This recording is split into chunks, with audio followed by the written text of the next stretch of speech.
And welcome back to Community Conversations here on Concord TV. I'm your host, Josh Hardy. I'm the Executive Director of Concord TV. And today we're joined by DJ Betancourt. He's the Deputy Commissioner of the New Hampshire Insurance Department, which is an agency of the state of New Hampshire. DJ, you're a first-time visitor of Community Conversations. Thanks for coming in here into the studio. It's my pleasure. Good to be with you, Josh. And when we talk about insurance, you and I were chatting before we started recording here.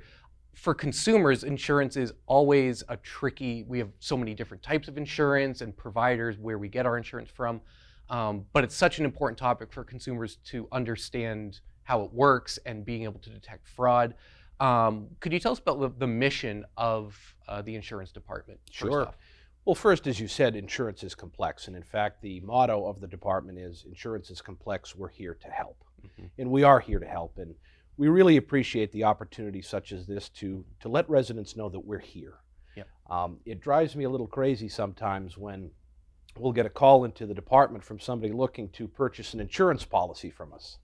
That's not what we're here for. We're not an insurance company. We are the consumer's advocate. Mm-hmm. And so our predominant job is to obviously enforce the laws of the state of New Hampshire as it pertains to all commercial lines of insurance. But we're also there to assist consumers through their issues. And really, that consumer protection is the cornerstone of the department's mission. Our mission statement rises and falls on ensuring that the consumer is getting the benefit of their insurance product. Yeah. We have a team of 7 individuals in our consumer services unit, and all they do all day, every day, is to work with consumers to answer questions. We get about 5,000 calls into the department every year. Yep. Of those, 2/3 of them are from people who just have questions. They're just a little bit confused. They're not sure exactly how to file a claim. And so we walk them through that process. And then the other quarter of them turn into formal complaints against their insurance company. And obviously we work through the process of getting that addressed with the consumer. Yeah, so I'm sure a lot of people call you or email or are very confused. Like you said, they may even think that you're an insurance provider, which I'm glad that we're able to kind of get that right out early in the show and say what you are and what you aren't. Right. But it is such a confusing landscape that New Hampshire residents, they do a Google search, they find you, but it's good for us to kind of get that misnomer out of the way that that you're not an insurance provider, you're a resource for New Hampshire residents. That's absolutely right. That's absolutely right.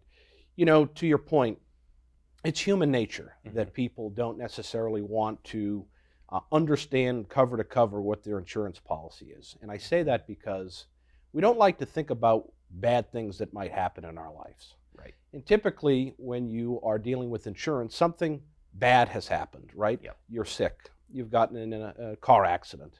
You've had a family member or close friend pass away, and now you're trying to find their life insurance policy. Mm-hmm. So it's understandable that people kind of know that they have insurance, they know that they pay their premium, and then it just gets filed away with the rest of the important papers that you don't think about in the safe someplace in the house. Right. And so when we get the calls, it's because something bad has happened. The consumer is now in a stressful position, so now they're scrambling. And typically we don't do our best work in deliberation when we're under stress or something unfortunate has happened. And so we're the resource that helps them understand what the terms of their policy are. Understands the definitions. Those are awfully important. The most frequent one we get is, what does actual cash value mean? Which means they've been in an accident, the car has been deemed a total loss, and now they're in talks with their insurance company as to what money they're going to get back. And depreciation of the vehicle obviously plays into that. So we help people understand that process.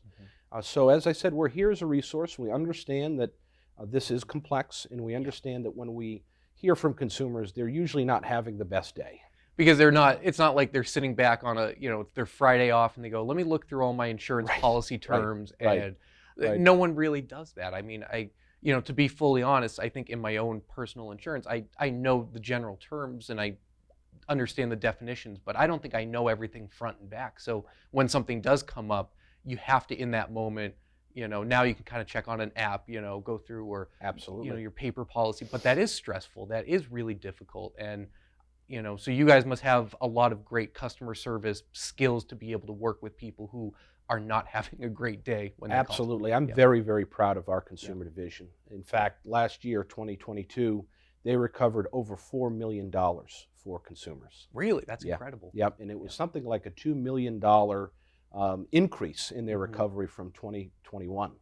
So we're obviously very, very proud of that. That 4.1 million for 22 was the record for the department. So we're proud of the work that they do. But to your point, it is complex, and it's not just the terms and the definitions, it's how all of this interconnects as well. And so, yes, we have our consumer division, but we have 87 total employees at the department, and each and every one of them is a bona fide expert in some type of insurance or some aspect of insurance. And that's obviously a huge asset. It's impossible for any single person to know all of the details and all of the nuances of every single insurance product that's on the market. But because we've got that team of experts, someone will know. Somebody's going to know. So they work very closely with our consumer division to make sure that we're getting to the right result for the consumer. That's awesome. And kudos to your team. Now, I saw there was a press release, I think before the holiday season, beginning of the winter, about hazardous weather and about understanding your insurance policies during winter weather. Now, depending when people watch this, we do have finally some snow coming in. It's been a pretty mild, relatively snow-free winter, but in terms of for auto insurance, homeowners insurance, hazardous weather plays an impact in your policies, I'm sure. Are there some examples or things that that people should be watching out for? Sure. Well, first and foremost, the document that you cited is part of our consumer advisories that we issue from time to time. So that was, in fact, the most recent one that we did with winter, obviously approaching. But we've done one for in the summer for summer travel, and there are just little things that people should think about as they're going about their lives. In that particular advisory on winter weather, we talked a lot about some of the preventative measures that you can take. Make sure you're getting all of the leaves and debris from the fall out of the gutters. Make sure that you're clearing things away from your home's foundation. So we're hoping that people will take steps so that they never have to get to the point where they're filing an insurance claim. But if they do, we obviously want them to understand some particularly important parts of that.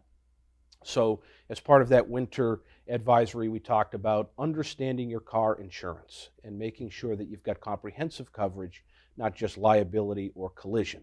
Okay. You really want to have that full package to ensure that you are most protected if, unfortunately, you hit that patch of ice and you slide off the road and have some damage to your vehicle. Right. So it's that mix of prevention and then, okay, something's happened, here's what to think about now.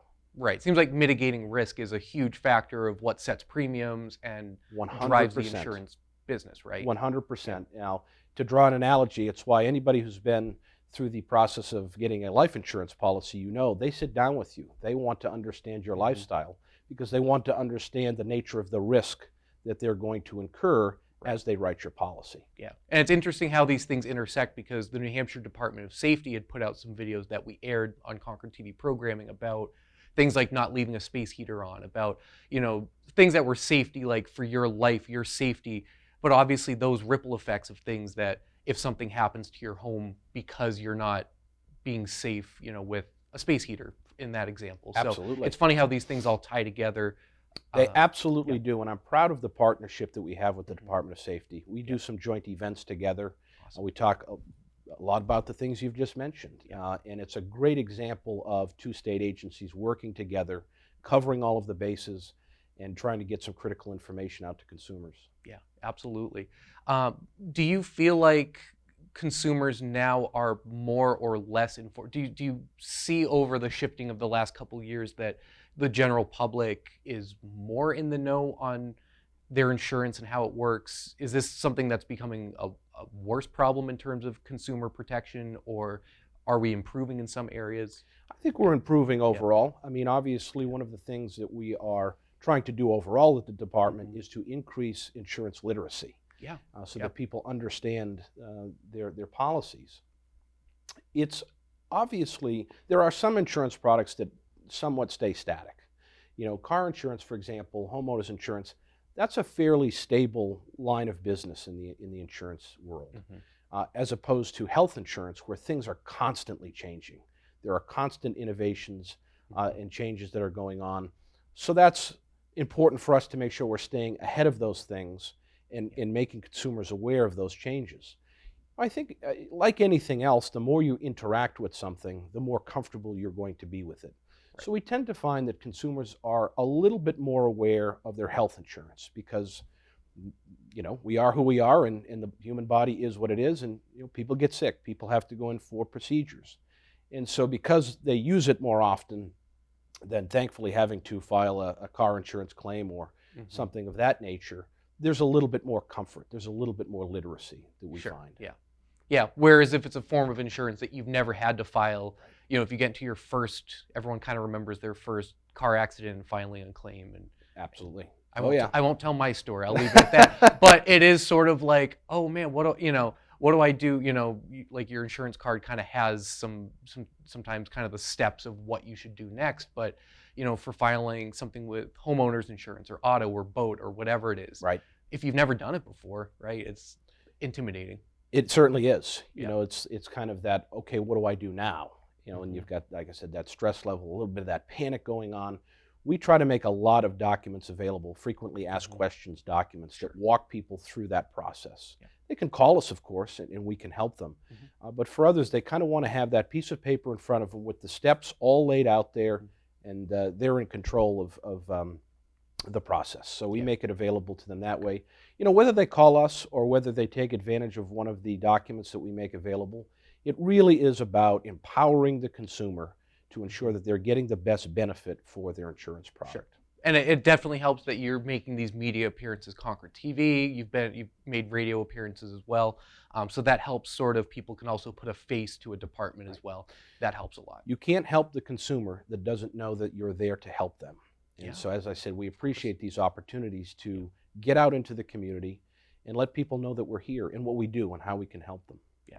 So, of course, I did want to just mention some of the contact information. nh.gov/insurance. That's right. Will get you right to the website, which has a lot of useful information for consumers. Am I also seeing the consumer services phone number is at 800-852-3416? That's right. That's correct. I didn't want to, we could have edited that out if I gave the wrong phone number. No, it's That's fine. Correct the other number that consumers can call is 603-271-2261. That'll take you right to our consumer services division. And it's great because people want their information. You sort of alluded to this before. They want to either talk to a real human, like my parents are the generation, they want to talk to a human. They want to talk to a person.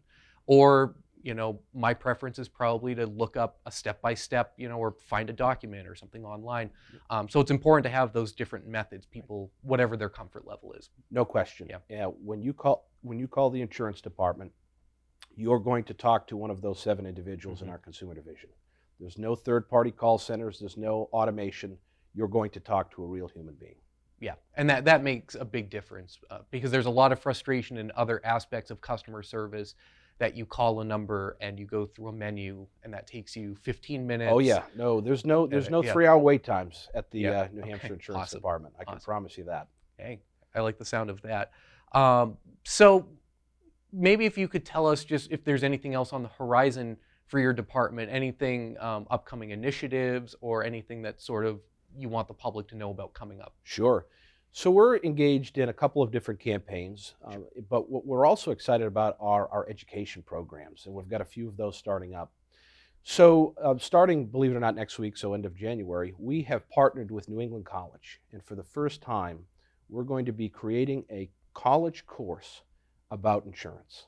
And we're excited. We're approaching 10 students that have signed up for the course. And our hope there is to train the future generation of insurance professionals to be able to come into the workforce, selling insurance or somewhere in the industry, and just have a leg up, knowing how this process works, knowing the opportunities that are available to them to really create a wonderful career. And NEC was willing to do it. We're really thankful to them for that. And it's going to be exciting. We're going to have our team of experts come in. We're going to team teach the program, so they're going to hear from an expert in each facet of an insurance product. So that's starting up very soon. We also have a training coming up for insurance fraud. So it's predominantly geared towards lawyers because we want them to understand the nature of insurance fraud, the elements of those crimes, and why it's important that we guard against insurance fraud because of its impact on premiums ultimately. Insurance fraud is not a victimless crime. If you allow that to spiral out of control, people are going to see it in the form of higher premiums.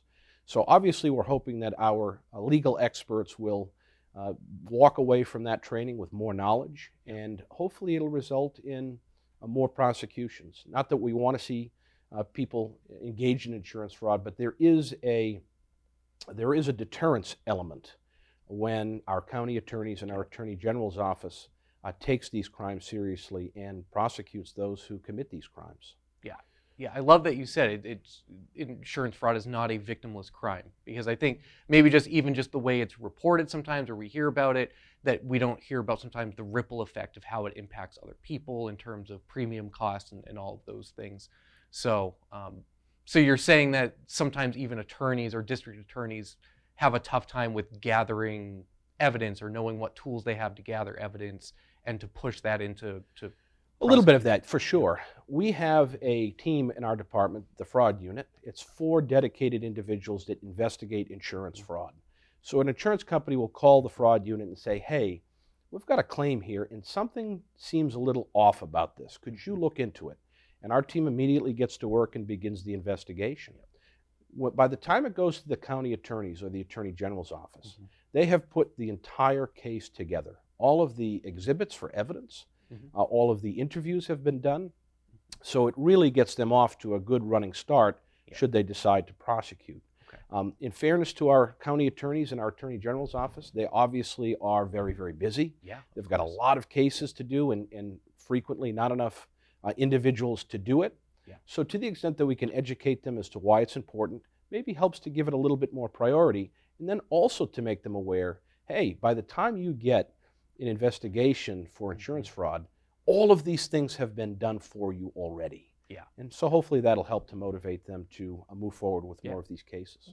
I hope that does help. Now, for our audience watching at home, what are some examples of common fraud? What are some of the most frequent or the ones that you would want people to know are out there? So the most common by far is people who get in a car accident, don't have auto insurance. As you know, New Hampshire is the only state in the country that doesn't require drivers to have automotive insurance. So they'll get in a crash, and then they'll immediately start calling insurance companies to try to get a policy. And then they'll try to make the company believe that the crash had happened after they got the policy, rather than before when they didn't have any coverage. We see that all the time. We really do. Which should be somewhat easy to spot, that if someone creates a policy around the same immediate time that an accident happened, then it's figuring out what sequence that'll happen. Exactly. And our team puts the entire timeline together. The thing about it is, don't engage in this behavior because you will get caught. Our team is really, really good. Every call to an insurance company is recorded, so we're going to know what kind of state of mind you were in when you called, and that might suggest that maybe you've just been in an accident. One of the more humorous, if you could call it that, cases that we saw was there was literally a guy who had called his old insurance company and said, hey, is my policy still in effect? And the response was, well, you haven't paid your premium in 3 years, so no, your policy is not in effect. Oh, okay. He then immediately calls another insurance company and says, hey, I'd like to buy a policy. And as he's on the phone with his other insurance company trying to get a policy, you hear like a knock on the guy's window and somebody saying, hey, buddy, are you okay? Obviously, that didn't work out too well for the individual who tried to perpetrate that fraud. It was all recorded. We had the whole thing right there in the evidence file. So obviously, things like auto insurance, it's a monthly financial investment, but people, just because it's not a state law that you have to drive with auto insurance, that it's the responsible thing to do to have auto insurance and to not try to then, if you don't have it, to then try to, create a policy right after an accident has happened. The other ones that we see somewhat frequently, but not nearly as much as the auto insurance, is people who intentionally burn down their homes to try to collect the insurance, people who intentionally burn down their businesses to collect the insurance policy. If people have insurance on an expensive piece of jewelry, they'll file a claim that it was lost, and then all of a sudden we find out it wasn't lost. They just wanted to try to collect the insurance on it. So those are some of the more frequent cases that we see. How would you, so with like jewelry, that's interesting though, because right, they could hide it away. Now it sounds like we're talking about like a Law and Order episode or something, right? They hide the jewelry, they put it in some safe or lockbox or something, and they say someone broke in, so they fake a break-in or something like that. They could fake a break-in, they Yeah. could say it was lost, but you know, we live in a society now where people like to take advantage of social media. And so we'll see that somebody reported a very nice Rolex being missing, and then all of a sudden we'll see on Facebook that they're wearing the Rolex. And wait, let's check the date of this post. Wait a minute, that was yesterday. They said that this thing was lost 2 weeks ago. We figure it out that way. Our team is very crafty. Yeah, that's some interesting stories. I like that you're able to provide some stories that kind of give us, our audience at home, some context for all of this. And obviously it's not always as glamorous as some of those things. I'm sure there's some less thrilling investigations you guys have done as for well. sure. But by far, they have the most interesting job at the department. Oh, I bet. Whenever I'm having a slow day or having a bad day, I'll go down to the fraud unit and say, give me something interesting. What are you guys working on? And they'll always have some story that makes you really wonder, make you shake your head. Yeah, it disappoints me, but doesn't surprise me that there are people who will try to game the system and try to take advantage and think that they can outsmart and outwit. Absolutely. Because you can't. No, you cannot. You cannot. You know, some of the other educational tools that we have, and one thing that we're really promoting is our Lost Policy Locator tool. So the Lost Policy Locator tool is predominantly geared toward life insurance. Yep. So a close family member or a close friend has passed away, and you're kind of aware that they had an insurance policy, but you don't know where it is. It may have gotten thrown out. It may have been misplaced. That tool, you can go right on our website, access that tool, put the individual's information into it, and it will let you know if there's a life insurance policy out there for them. And really? Wow, that's so useful so hopefully people can check that out and utilize that resource as absolutely. And obviously, anytime there's a loss of a family member or friend, that's the worst kind of experience. And so there's a lot of stress, a lot of sadness around that, and so that tool really helps simplify as as much as possible, ensuring that the beneficiaries' desires and wishes for that policy to go to their loved ones is being fulfilled. Yeah, absolutely. So again, just for folks watching, to learn more, you can go to nh.gov/insurance. It's a real simple, easy to navigate website. I had heard, I don't know if you're willing to confirm this on camera, but about a new website or a revamping potentially. That is confirmed. No, we are getting a brand new website. It's time. And we've got some really, I think, innovative ideas as to how to make our website even more consumer friendly.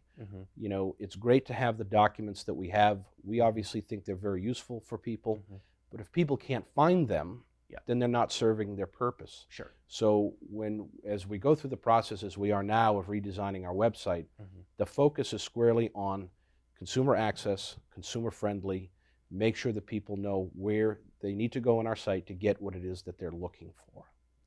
And we're also very proud of our webinar series. So each month we'll focus on a particular facet of insurance. Sometimes it'll be something that is timely, and sometimes it'll be something that we think is important and that we can help demystify for people. So we do that once a month.